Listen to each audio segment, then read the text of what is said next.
Hello, Nelly Day here and welcome to my channel. Today I'm going to be going over a PvP tier list for the weapons in Throne and Liberty. And when I mean PvP, I mean the large scale PvP like Siege Wars, Guild versus Guild, and any kind of like skirmish above 30 versus 30. So for those that want to just see a tier list, skip right ahead to the video where the tier list is clearly marked. But before I do that, I do want to set the scene on the criteria I'll be using to help with determining the tiers.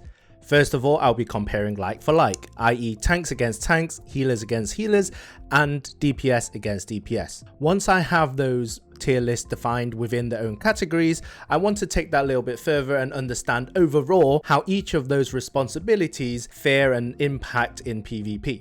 Okay, so the next part is for the new players. So if you already know how to PvP, you already know how to position, then skip straight to the tier list. This part is really about giving some visibility and showing those newer players where to position on a PvP battle, so that when I do make that tier list comparison, you know what you're getting compared against. To help you understand positioning in PvP, I've created an infographic to help you. So just to go over very slightly, you've got your enemies at the top.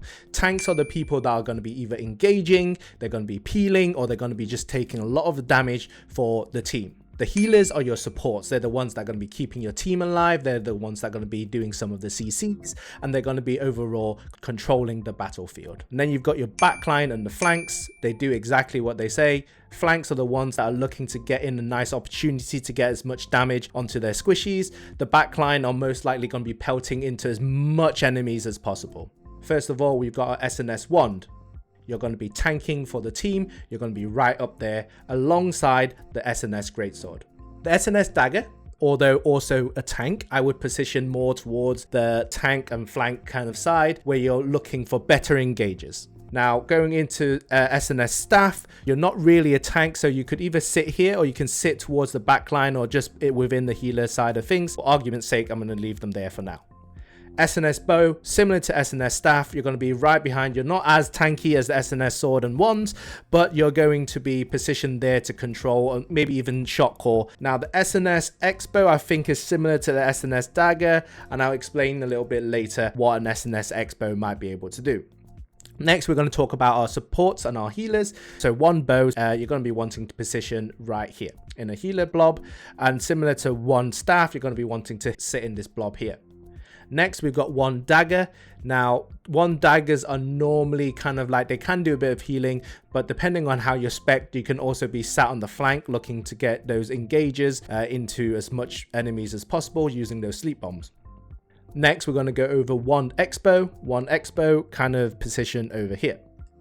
Next, we're going to be going over into kind of like the DPS. GS dagger, 100% on the flank.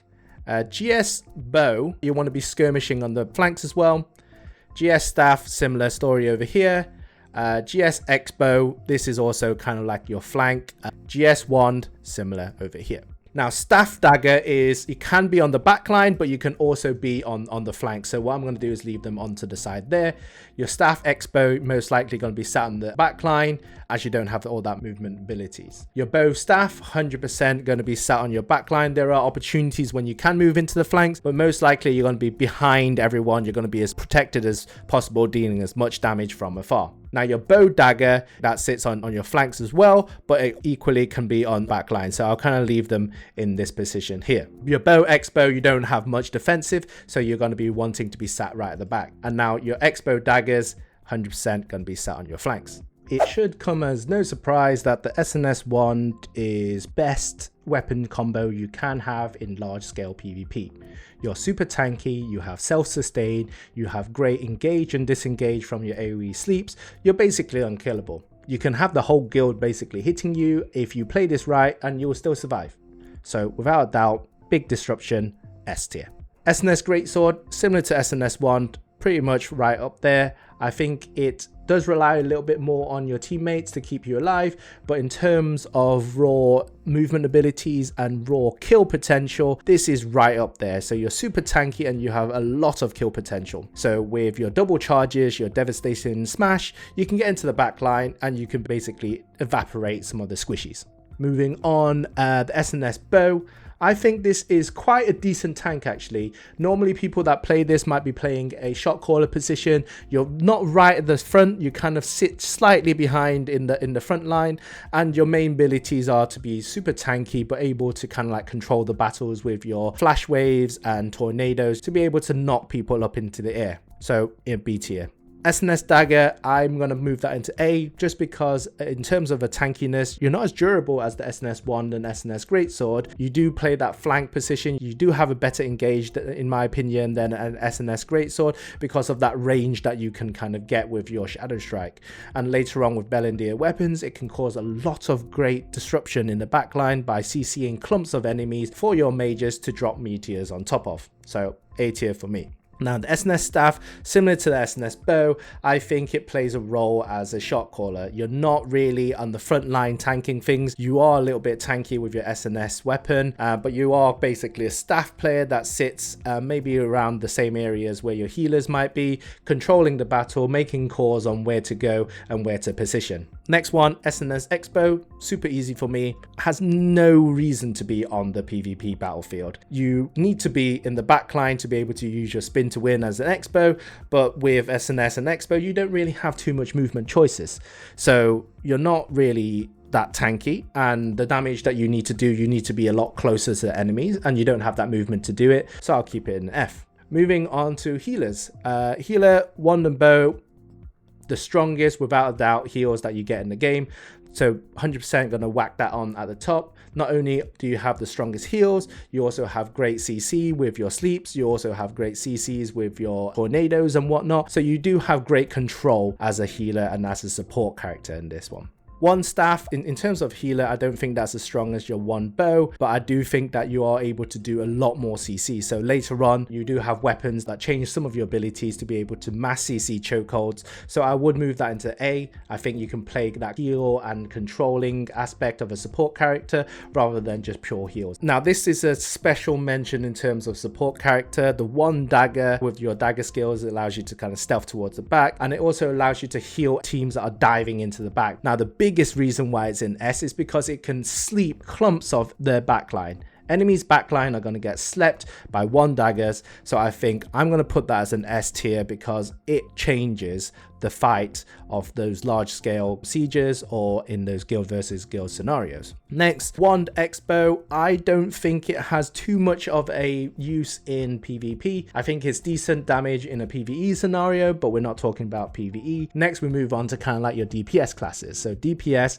GS Dagger, I think is absolutely strong, and I actually would put this at the beginning of A. With GS Dagger, you're the ones that are going to be sitting on those flanks, and you're going to be looking for those picks. You're going to be looking for those high valuable target picks, and you're going to be able to do that with the range that you can get on the Shadow Strike and the dashes that you can use with your Greatsword. You can kind of go in and out of the battles. You can pick one of those high value targets and you can kind of get away. Now, this is A and not S for me because once you jump in and you're reliant on getting your combo off, there is an opportunity for you to get CC'd, get killed yourself. And so in large scale PvP, it's very hard for you to be able to execute it with so many eyes looking at you. Next, we're going to be talking about GS Wand.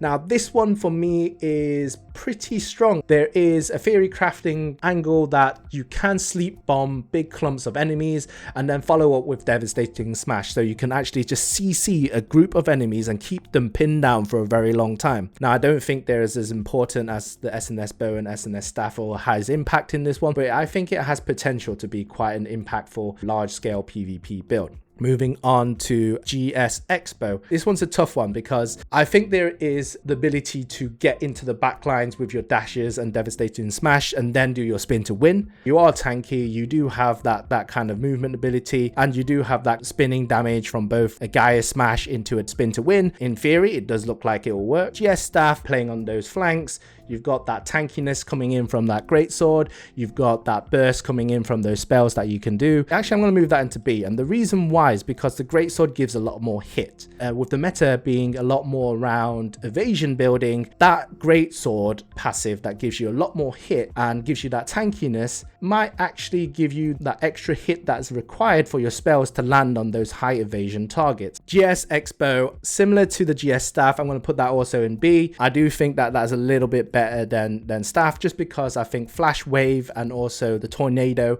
those are very high impactful spells that you want to be stacking. And as you're going to be GS, you have that mobility and that tankiness. That means if you do get caught, you can probably run away or you can survive burst damage there. So I'm going to leave that in the B tier. Moving on to Staff Expo, there are so many other builds that I think does the same kind of role, but a little bit better. You don't have too much movement abilities with your Staff Expo. You are going to be at the backline, which you're going to be a bit more protected, but you're not going to be able to put out as much damage as something else in the DPS class. So for that reason, I'm going to leave that as a C. But I do think it is a little bit better than the GS Expo and the Wand Expo.